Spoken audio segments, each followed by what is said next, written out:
Vamos a ver lo que son las enterobacterias. Las enterobacterias son bacilos gram negativos. Como ustedes saben, son ubicuos porque se pueden ubicar en diferentes lugares dichos ecológicos. Se encuentran en el intestino, se encuentran en las frutas, en las verduras, en las plantas, en el aire, en el suelo, en el agua, en todos lados y formando parte también de la flora intestinal. Entonces, hay diferentes métodos para la investigación de enterobacterias. Viendo a los cultivos, tenemos el coprocultivo, en la cual la muestra va a ser las heces. Tenemos el mielocultivo, la muestra va a ser de médula ósea. Tenemos el hemocultivo, la muestra va a ser de sangre. Tenemos también el bilicultivo, muestra de bilis. El urocultivo, muestra de heces.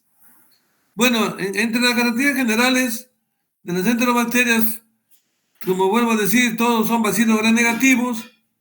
Algunos forman parte de la flora, como por ejemplo la Klebsiella, Proteus, Escherichia coli, mientras que otros necesariamente tienen que ingresar a través de agua o alimentos contaminados, como son Salmonella y Echigela. Salmonella y Echigela.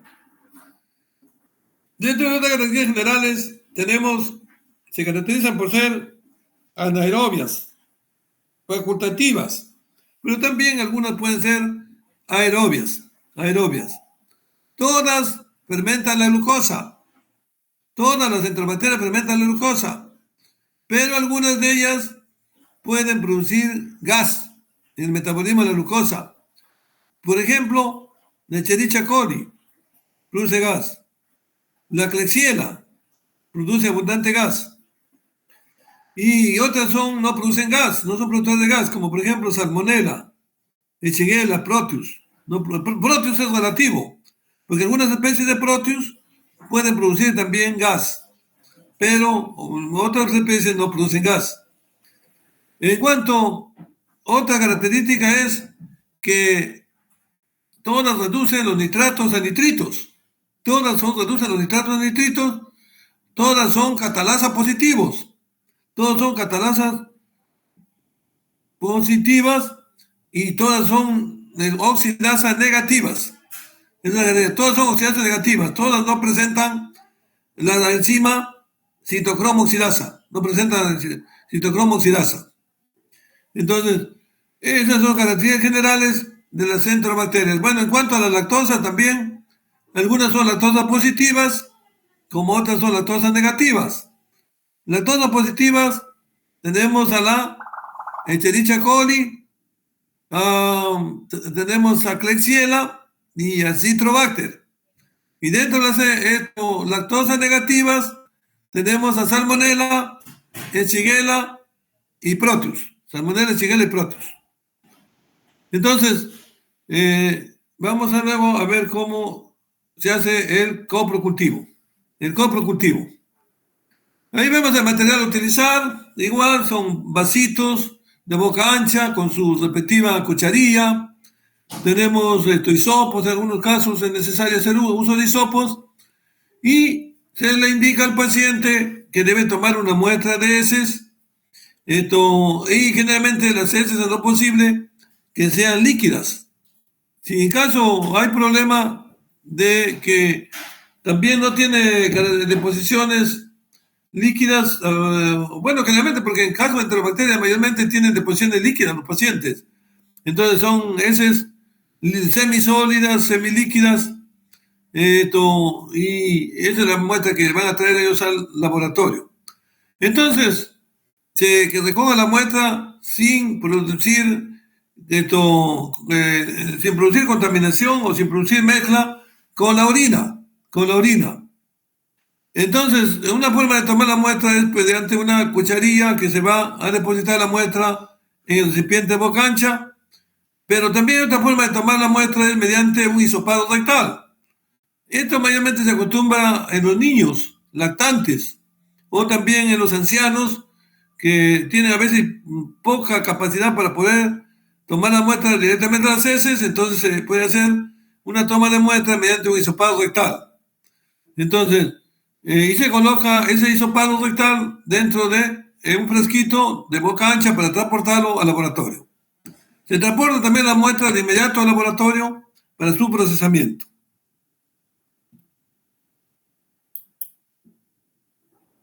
Entonces, también hay un método para poder transportar las muestras. Esto sobre todo sucede cuando, por ejemplo, puede transportar una muestra de Quirubilca, por decir, o de Cajamarca, en una epidemia que haya. Y usted no puede, los pacientes no van a venir todos a Trujillo o al laboratorio referencial. Entonces, simplemente el laboratorista, el microbiólogo o el médico mismo va a la zona donde está la epidemia y comienza a dar los frasquitos para que tome la muestra de las heces y los va a transportar en un medio que se llama el medio de Carrie Blade o el medio de Stuart. Son medios de transporte para muestras de heces. Entonces, y desde allá nos traen todas las muestras para que sean procesadas en el laboratorio referencial. Es el medio de transporte, Carrie Blade. Bueno, entonces, una vez que llega la muestra al laboratorio, bueno, hay que hacer primero el estudio en cuanto a sus características organoeléctricas. Si la muestra es líquida, la muestra es sólida o es semilíquida, la consistencia, lo que es la consistencia, el color de la muestra, si es amarilla, si es heces negruzcas, si es heces ligeramente amarillentas, etcétera. Si tiene mal olor también o no tiene mal olor, si hay la presencia de pus, de moco, de sangre, es importante. Si hay pus, moco, sangre. Porque eso nos va a orientar a poder determinar de qué tipo es la disentería o de qué tipo es el cuadro clínico. También, bueno, aparte de la historia clínica que tienen que hacer ustedes. Entonces, la historia clínica, ¿cómo le van a tener que hacer describir todas las características organoeléctricas que presenta la muestra de las heces?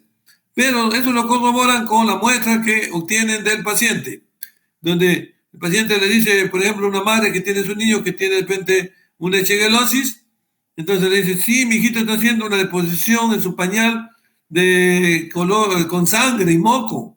Le van a decir, con sangre y moco. Eso significa que es una disentería. En este caso, una disentería causada por la shigella, por una shigellosis. Se llama también disentería bacilar. Se llama disentería bacilar a la shigellosis. Entonces, la muestra de eso es una vez que llega al laboratorio, ya una vez que te llaman las características organoeléctricas, es importante también hacer un examen directo de las heces, en la cual usted va a investigar justamente si hay moco, si hay sangre, si hay piocitos, piocitos, hematíes, leucocitos en la muestra de las heces. Y eso le va a dar la idea de qué tipo de parásito más o menos, perdón, disculpe, de qué tipo de enterobacteria se está produciendo la infección. Entonces luego se hace la siembra en los medios para aislamiento de enterobacterias. El medio más utilizado es el medio de McConkey. Pero hay otros medios como son el medio también selectivo, diferencial, que es el medio de Salmonella y Shigella. Entonces, como se hace la siembra en lo que se llama por estriación, en un borde de la lámina portaobjetos se coloca la muestra y comienza a hacer estriación como ven acá, por estriación. Igual se hace la siembra por estriación en el medio de McConkey. Desde un borde se va haciendo y se van haciendo estriaciones respectivas y luego al final se separa. El objetivo es que se separen las colonias en forma aislada para poder hacer la identificación del tipo de enterobacteria que está causando la infección o la enfermedad. Entonces, medios de cultivo que utilizamos, este es el medio de Agar-McConkey. ¿Qué componentes tiene? Este medio, en primer lugar, es un medio selectivo y diferencial. ¿Por qué diferencial? Porque permite diferenciar a las lactosas. Si se trata de una lactosa positiva o se trata de una lactosa negativa. Ya mencioné cuáles son las lactosas positivas, cuáles son las lactosas negativas. Y hoy también selectivo, porque aquí solamente van a crecer enterobacterias. Aquí no va a crecer estreptococos, no va a crecer estafilococos. Venga, presente, a veces se equivocan los exámenes y le preguntan al medio McConkey qué microorganismo crece y ponen estreptococos, estafilococos, no, pues aquí quedan solamente enterobacterias, nada más, enterobacterias. Es un medio selectivo. ¿Por qué tiene inhibidores? Que son las sales biliares. Las sales biliares son los inhibidores, que es el cristal violeta. El cristal violeta o verde brillante. Perdón, cristal violeta es, cristal violeta. Entonces, ¿qué componentes tiene aparte de eso? Contiene lactosa. El medio contiene la lactosa para permitir evaluar el metabolismo de la lactosa. ¿Qué más contiene? Contiene un indicador, que es el rojo neutro. Rojo neutro, que en el caso del rojo neutro, en el McConkey, las colonias que son lactosa positivas se van a ver de color rojo. Y la colonia que significa acidez, eso indica acidez. Mientras que las colonias que van a crecer transparentes, incoloras, significa con el indicador rojo neutro, nos va a decir que, nos manifiesta que es alcalinidad, que hay alcalinidad, que son las colonias alcalinas, que se ha formado un medio alcalino, ha crecido un medio alcalino, ha habido la presencia de formación de aminas, que son las que le dan al ambiente alcalino. Entonces, ese es el medio de McConkey. Como aquí vemos, medio diferencial, alimentos de bacilos entéricos. Bueno, el otro medio es el medio de agar SS, medio selectivo para investigación de salmonella y echigela. Este medio contiene dos inhibidores. Uno que es también el cristal violeta para inhibir para inhibir a otros microorganismos que no son enterobacterias. Por ejemplo, inhibe estreptococos, estafilococos, inhiben. Por eso el medio es, en este caso, un medio selectivo, porque solamente van a crecer enterobacterias y contiene el otro medio, el otro inhibidor, que es el verde brillante. El verde brillante va a inhibir a crecimiento de coliformes, lo que son coliformes. Y tiene dentro de otros componentes del medio la lactosa, el rojo neutro y tiosulfato de sodio. Este tiosulfato de sodio va a permitir diferenciar cuando hay formación de ácido sulfídrico o no formación de ácido sulfídrico.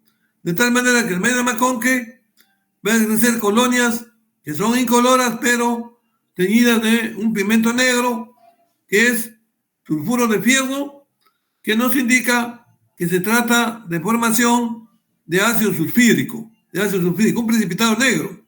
Cuando se trata de crecimiento de la salmonela, especialmente la salmonella typhi, nos va a haber presencia en el medio McConkey de colonias de color negro, que indica por ácido sulfídrico positivas.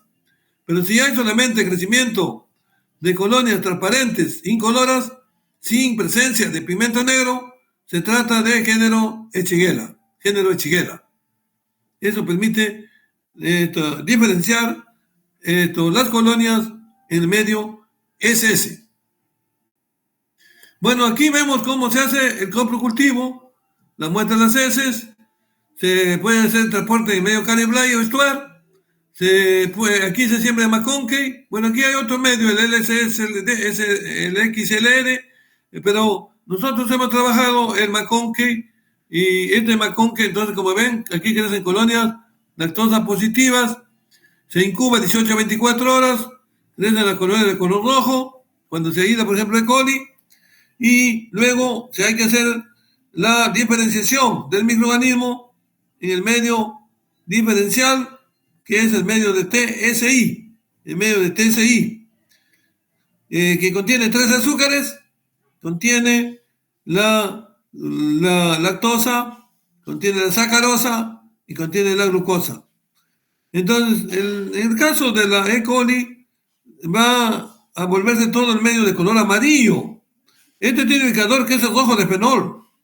Entonces, el indicador rojo de fenol que contiene el medio TSI, va a verse, va a virar, pues su indicador rojo significa acidez cuando es de color amarillo acá. Y significa alcalinidad cuando es de color rojo. De color rojo, alcalinidad. De color amarillo, acidez. Entonces, en este caso vemos que la E. coli se ve todo el tubo amarillo y hay la producción de gas. Entonces se lee el crecimiento de E. coli como A sobre A, acidez sobre acidez, gas positivo y ácido sulfídrico negativo. Entonces, en todo caso, se dice fermenta la lactosa, fermenta la glucosa, produce gas y ácido sulfídrico negativo. No produce ácido sulfídrico. Esa es la forma como se hace aislamiento, por ejemplo, de una enterobacteria, diferenciación desde el punto de vista de los géneros. Y bueno, las especies también se hace identificación en base a la serología. La serología nos va a permitir demostrar la especie, incluso los serotipos de determinado tipo de E. coli. Por ejemplo, en E. coli, como ustedes saben, hay como 5 especies que producen problemas al ser humano. Tenemos la E. coli, enterotoxigénica, que es determina porque tiene su toxina. Esa toxina es la responsable de producir el cuadro clínico, que se manifiesta en un tiempo más o menos de 6 horas adelante, su toxicidad. Tenemos la E. coli enteromonárquica, la E. coli enteropatógena, la E. coli enteroagregativa y la E. coli enteropatógena, enteromonárquica, enterotoxigénica, y son los tipos de E. coli. 5 tipos de E. coli hay que son las causantes de problemas digestivos. Entonces, bueno, en algunos casos también emplean medios de enriquecimiento para poder mejorar el crecimiento de las colonias. En este caso vemos que hay medios de enriquecimiento como el caldo selenito o el tetrazonato de Müller, son los medios más utilizados como enriquecimiento, pero esto también se incuba en estos medios, que son medios líquidos, y crece el microorganismo en un tiempo de 12 horas a una temperatura de 37 grados y se va a evidenciar el crecimiento por la presencia de turbidez, se vuelve medio turbio. Y luego se puede hacer la resiembra en el medio aquí, en este caso de agar SS, en medio selectivo de agar Salmonella shigella, y luego se somete a incubación también 18 a 24 horas, temperatura de 37 grados, y se va a hacer la diferenciación. Por ejemplo, si nosotros encontramos aquí una E. coli, una Proteus, este es Proteus. Entonces Proteus va a crecer como va a hacer su comportamiento bioquímico en el TCI. Va a hacer lactosa negativa, glucosa positiva, gas negativo y ácido sulfídrico positivo, 3 cruces. Ácido sulfídrico positivo. Ese es el comportamiento bioquímico de Proteus en el medio de TCI, de Proteus en medio de TCI. Bueno, aquí vemos entonces la diferenciación en el McConkey. Como vuelvo a decir, colonias rojas indican acidez y son lactosas positivas. Colonias transparentes, incoloras o translúcidas u opacas son lactosas negativas. Con el medio indicador que es el rojo neutro, va a dar este color. ¿Qué significa? Que hay alcalinidad. Significa que aquí fermentó la lactosa. Hay fermentación de lactosa. Mientras que en el otro lado hay fermentación de las pectonas. A partir de las pectonas, que forman parte también del medio macón, que también tiene pectonas, que es la fuente de proteínas. La fuente de proteínas son las pectonas. Entonces, a partir de toma las pectonas y a partir de las pectonas va a producir un ambiente alcalino. Ese ambiente alcalino. Bueno, esta es una diferenciación del punto de vista. Nosotros hemos trabajado más que todo TCI, pero hay otros medios que se miden medio de Lía, que cuando se mueve el color, aquí se mide la desaminación de la lisina y la descarboxilación de la lisina. Cuando hay descarboxilación de lisina, el medio se vuelve todo de color morado, y cuando hay desaminación puede darse de un color amarillo o un color también, una parte amarilla y otra parte de color morado. Hay el medio de citrato de Simon para ver el metabolismo de citrato. Y en la agar urea también hay otro método para ver el metabolismo de la urea. Si vira de color a un color rosado, significa que el microorganismo es ureasa positivo. ¿Quiénes son ureasa positivos? Por ejemplo, la Klebsiella es ureasa positiva y Proteus. Esos dos microorganismos son ureasa positivas, Klebsiella y Proteus. Bueno, este es también, teniendo en cuenta el medio, componentes del medio que ya mencionamos, la glucosa en el fondo, sacarosa y lactosa. Esta parte de la zona aeróbica y el fondo de la zona anaeróbica.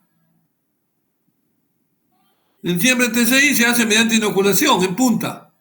Se toma de la colonia que ha crecido en el medio de McConkey y con el asa en punta se coloca más o menos hasta 1 centímetro del fondo del tubo y luego se sale y en la parte del agar inclinado se hace la siembra. Se hace la siembra y a las 20 que se incuba y o siempre se llama siempre en dirección o zigzag, en zigzag, y luego se saca el asa, pero se saca el asa en punta y luego se incuba a las 24 horas a temperatura de 37 grados, va a haber el crecimiento y podemos ver cómo se puede definir la bioquímica en el medio TCI. Y aquí lo tenemos, bueno, al comienzo todo se vuelve de color amarillo, pero ya a las 24 horas se puede definir el comportamiento bioquímico del microorganismo en el TCI. Bueno, esto ya es esto es lo que vamos a ver. Este comportamiento lo vamos a ver acá. Más allá está más mejor. La Escherichia coli, ya dijimos, lactosa positivo, glucosa positivo, gas positivo y ácido sulfúrico negativo. Aquí es importante hacer una prueba que es la prueba de Indol. La prueba de Indol va a permitir que se forme un productos en el metabolismo de la glucosa y que dé origen a piruvato, ácido pirúvico, pero también puede dar formación de indol. Y esto se prueba con un reactivo que se llama reactivo de COVAX. Mediante el reactivo de COVAX se colocan unas gotas y se hace la prueba en un caldo pectonado, ojo, en un caldo pectonado o caldo tritonado. Ahí se siembra el microorganismo a las 24 horas, se hace la prueba. Después que ha crecido el microorganismo, se colocan unas 7 gotas del reactivo de COVAX, parafenil de benzaldehído, creo que es parafenil benzaldehído, que se coloca por la pared del tubo y se va a observar la formación de un anillo coloreado que indica la presencia de indol. ¿Quién se comporta como indol positivo? Es la Escherichia coli. Los demás enterobacterias se comportan como indol negativa. Salmonella, Shigella, Proteus son indol negativa. Pero también un microorganismo que pertenece a la familia Vibrionaceae, que es el Vibrio cholera, se comporta como indol positivo. Indol positivo, ojo, es el Vibrio cholera también. Es otro bacilo, podemos decir, o perteneciente a otra familia. Bueno, este para ver la descarbonización de la lisina, que se vuelve todo el tubo de color, como he dicho, morado, de color morado. Cuando hay descarbonización de un aminoácido que se llama la lisina. Y se considera el día positivo. Aquí vemos a Salmonella. Salmonella, su comportamiento bioquímico es lactosa negativa, se vuelve de color rojo la parte alta del tubo, glucosa positiva, gas negativo y ácido sulfúrico positivo.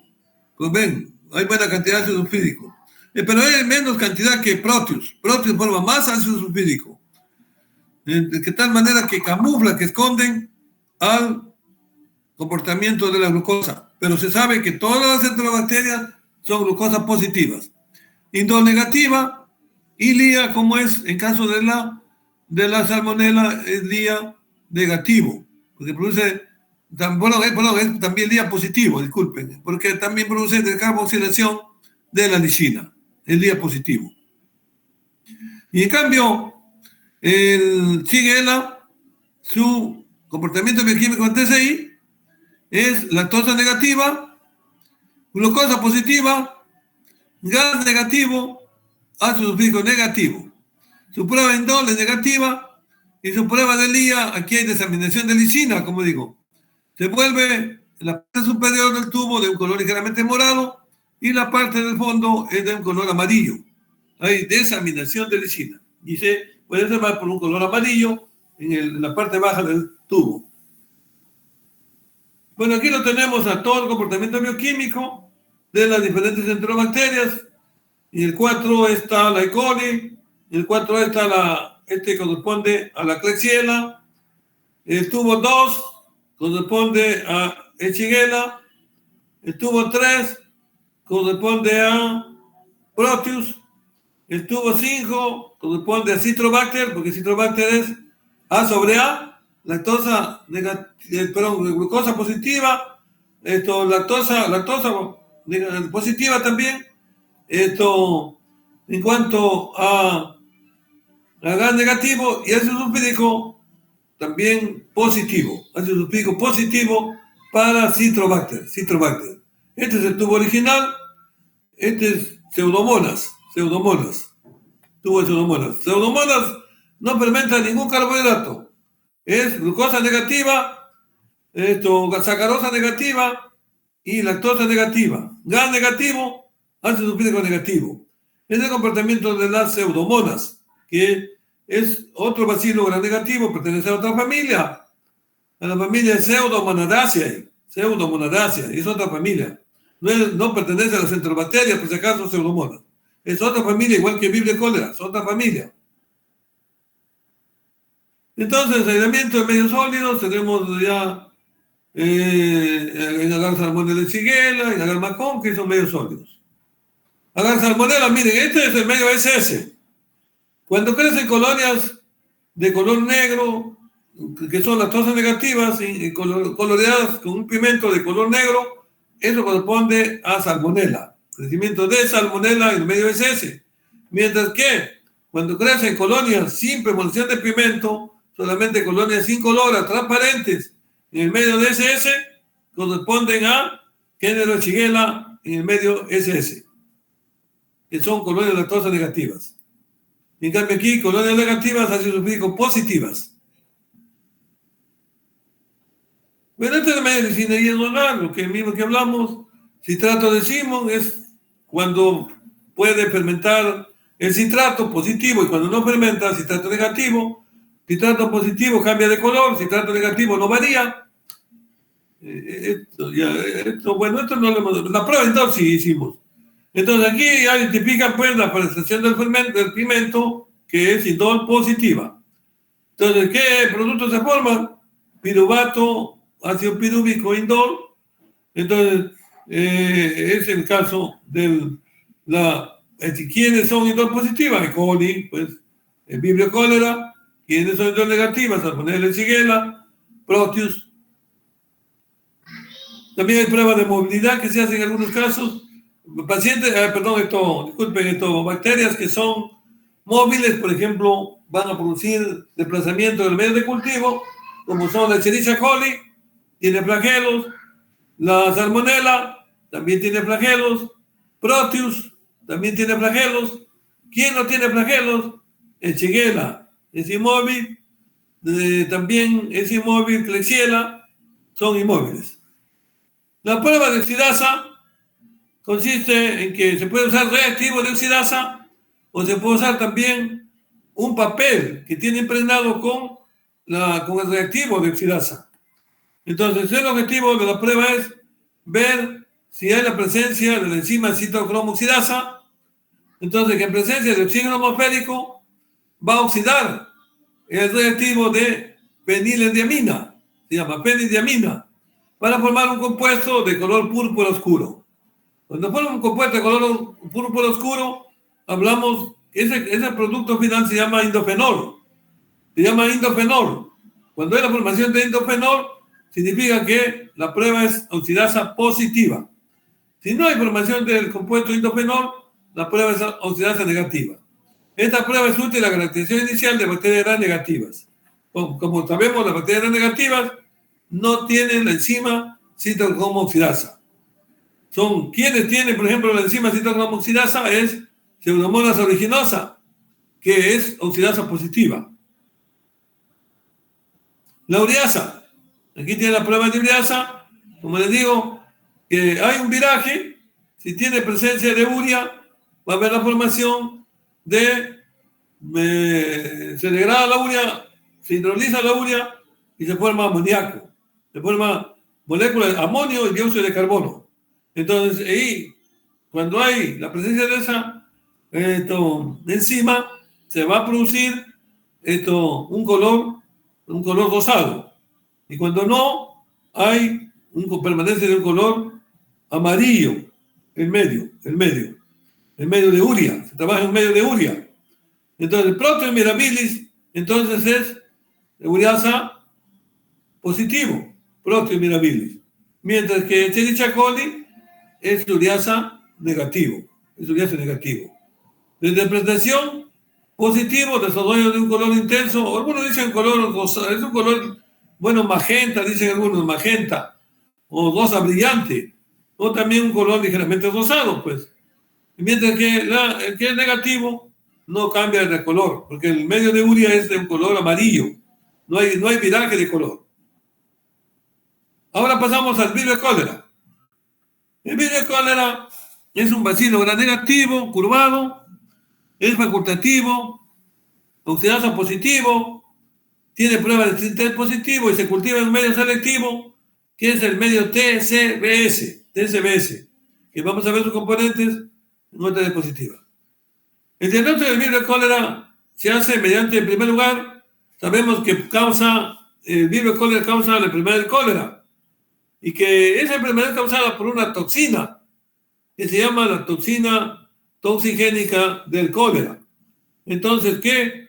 Va a producir una gran cantidad de pérdidas de líquidos, porque la toxina va a activar a la adenyl-ciclasa, incrementa la adenyl-ciclasa y aumenta su segundo mensajero, que es el AMP cíclico. Y se produce, por el incremento del AMP cíclico, en las reacciones intestinales, un desequilibrio hidroelectrolítico que lleva a la pérdida de gran cantidad de líquidos y también de elementos como son sodio y potasio.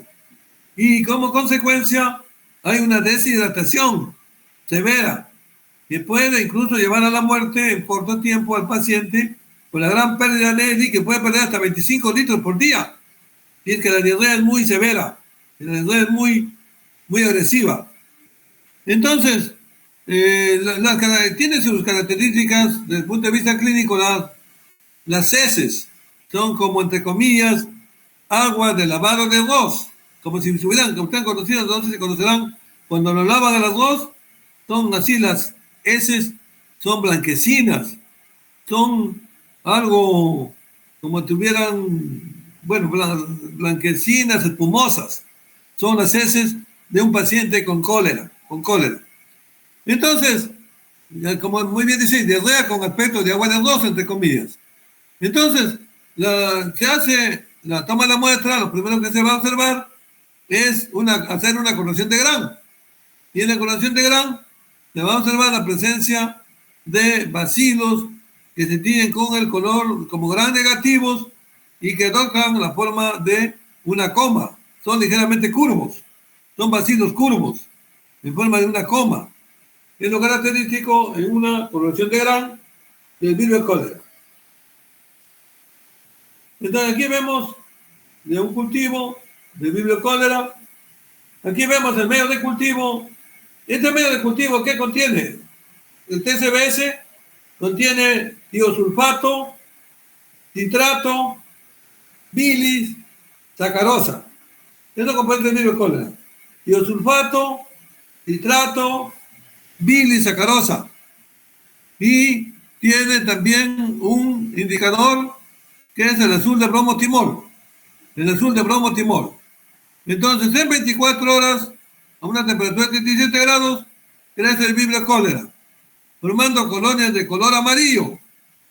¿Qué indica esta formación, este crecimiento de colonias de color amarillo? Nos indica que ha fermentado la sacarosa, que fermenta el Vibrio cólera la sacarosa, y también fermenta la glucosa y la sacarosa.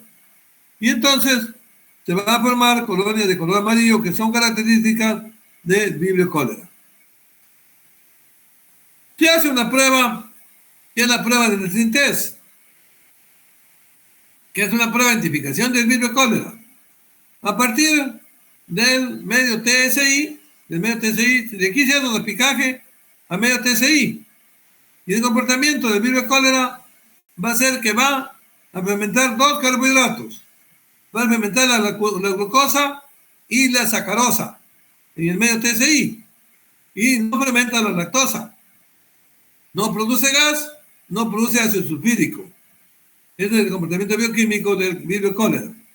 Luego se hace la prueba a partir de colonias tomadas del medio TSI. Se hace esta prueba que se llama la prueba del Nitrin Test, o prueba del cordón, en la cual a partir de las colonias, de la muestra que ha tomado usted con asa, levante el asa y se va a formar un cordón. Esta prueba se llama por eso prueba del Nitrin Test, que es una prueba que nos indica que se trata del Vibrio cólera.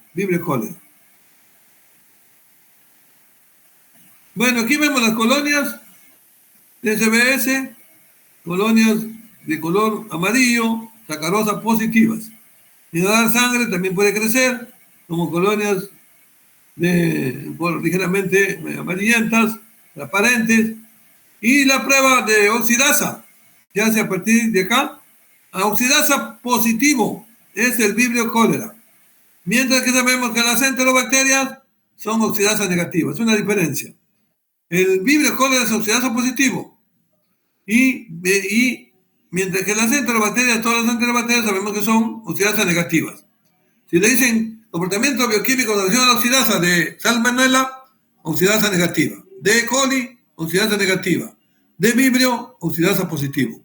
Oxidasa positivo. Bueno, este es un fluxograma, cómo se hila el Vibrio. Se toman las muestras, luego se hace el diagnóstico por la prueba bioquímica. También Vibrio se caracteriza por ser catalasa positivo, por ser oxidasa positiva, y se hace también la identificación de los serotipos o serogrupos. Serogrupos hay dos. El serogrupo 1, 139, y el grupo no 1, no 139. Son dos serogrupos. En cuanto a los serotipos, hay el serotipo GAWA, el serotipo INABA y el serotipo ICOGIMA. Y en cuanto a los serogrupos, biotipos, tenemos el clásico y el TOR. En una epidemia que tuvimos nosotros hace años, fue causada por el clásico y también por el INABA. Por el INABA es el que causó el problema de una pandemia que tuvimos por el año 1991 y que duró hasta el año 2001. Aquí tenemos el Vibrio cólera y aquí tenemos otro Vibrio. También hay diferencia con otros vibriones. Cuando las colonias no vibran hacia un color, pero hay crecimiento en el medio de TCBS, de colonias que son de un color verdoso, un color medio verde esmeralda, se trata de otros vibrios que no son el Vibrio cólera, como por ejemplo el Vibrio Parahemolyticus, el Vibrio Mimicus, por ejemplo, son especies de vibrio. Aquí tenemos el comportamiento en el TSI, que es, como he dicho, glucosa positivo, sacarosa positivo y lactosa negativa. Lactosa negativo, comportamiento del Vibrio cólera. Serotipicación, lo que acabo de mencionar.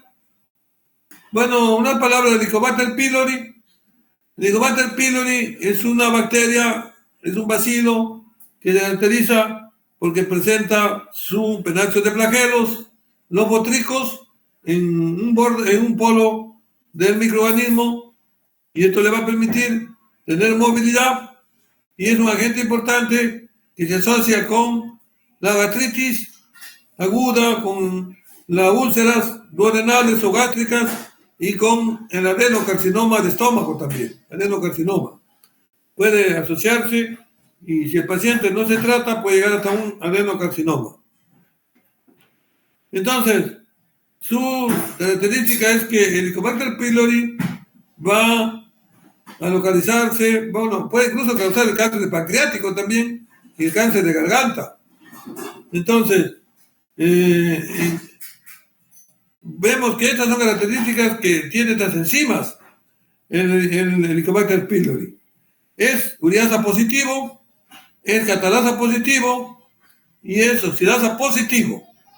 Eso es importante y que lo diferencia el Helicobacter pylori, el caso de la ureasa, de Campylobacter jejuni, que es ureasa negativo.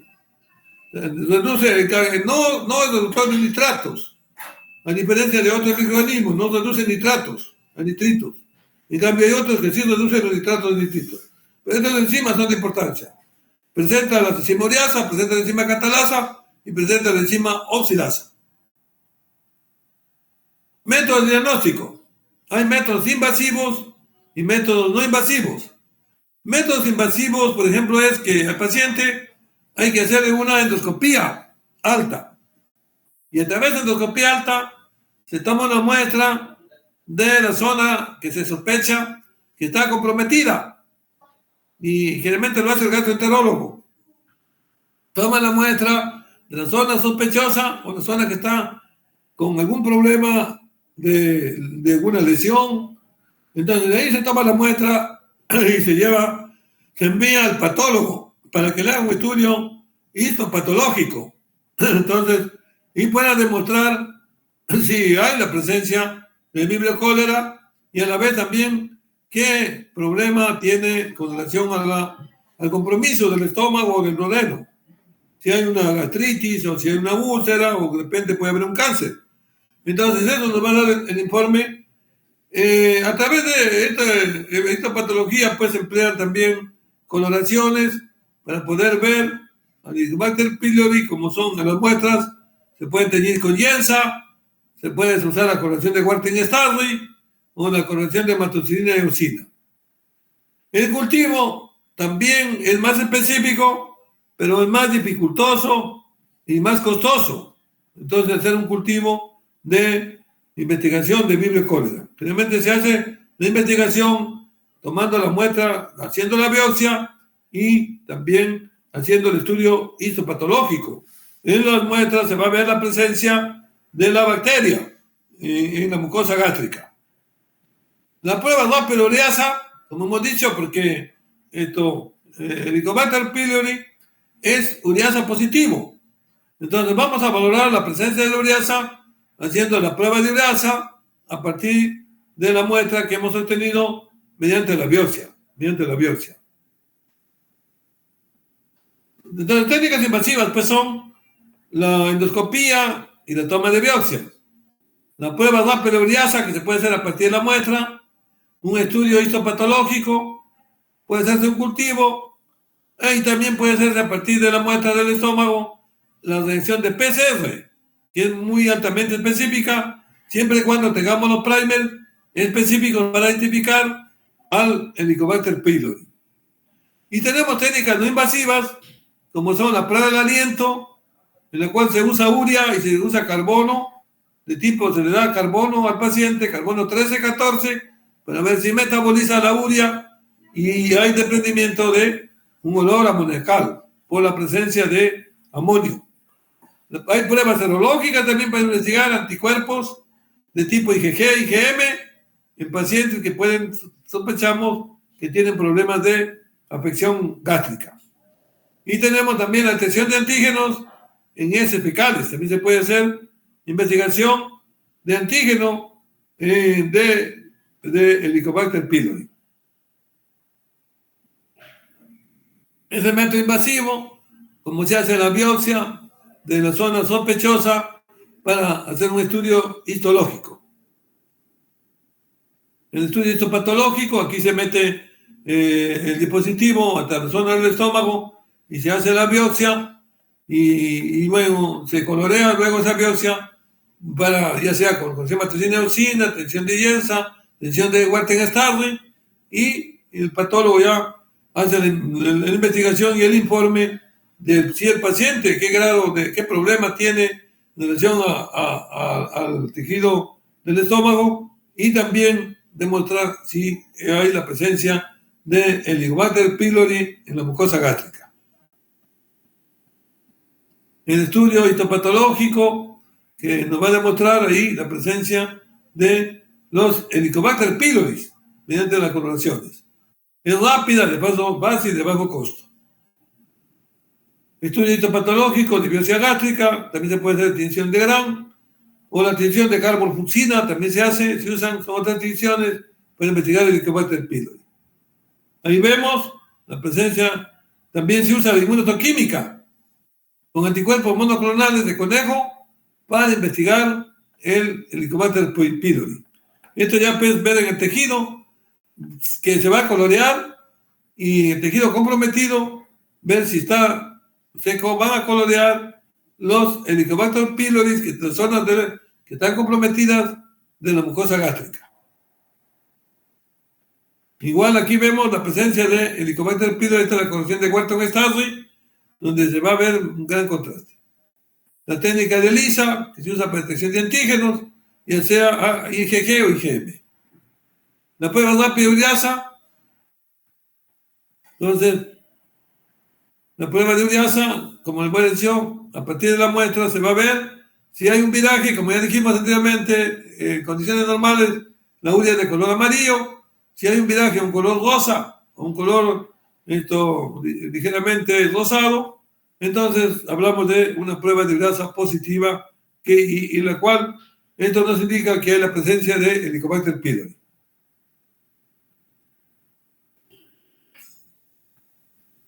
En cultivo se pueden hacer diferentes medios de cultivo, por ejemplo, infusión de cerebro de ternera, se puede usar el medio de infusión de corazón vacuno, son medios de cultivo. El cultivo también es más tedioso, como digo, poco se usa. Es el método de diagnóstico, sin embargo, específico. Sus ventajas, que permiten reconocer la sensibilidad de la bacteria a diferentes antimicrobianos. Métodos invasivos, las pruebas moleculares, el PCR, la prueba del aliento, que son no invasivos, donde se le indica al paciente, se le da carbono 13 o 14 y va entonces a desprender un olor de tipo amoniacal. Y es la prueba del aliento, que normalmente a veces lo hacen para control post-tratamiento, lo utilizan para el control post-tratamiento de los pacientes que han sido sometidos a un tratamiento, y ver si a través de esa prueba de aliento, si hay más desprendimiento de aliento amoniacal, significa que el paciente ya está curado. Pero si ya sigue produciéndose aliento amoniacal, significa que el paciente no se ha curado completamente. Entonces, prueba de antígenos fecales, buscando el antígeno de heces. Esa es la prueba no invasiva. Diagnóstico de infección, entonces, prueba de aliento. Esta es la prueba de aliento. Como digo, el paciente ingiere una solución que contiene urea marcada con el isótopo de carbono, con carbono 13 o 14. Se marca la urea. Y después de 30 minutos se toma la muestra del aliento y se va a ver la liberación de urea. Bueno, a partir de la ureasa va a funcionar la ureasa, entonces con liberación de CO2 o de amonio. Sensibilidad es alta, 90-100% de esta prueba. Bueno, los ELISAs que se emplean para hacer búsqueda de anticuerpos, el Western blot también se utiliza para buscar también ver algunos antígenos del virus, se puede investigar mediante el Western blot. Ahí tenemos también nuestra conexión Warten-Starre, característica de los Helicobacter pylori. Y a esto ya, igual. Y finalmente vamos a ver algunas cosas rápidamente sobre infecciones de transmisión sexual.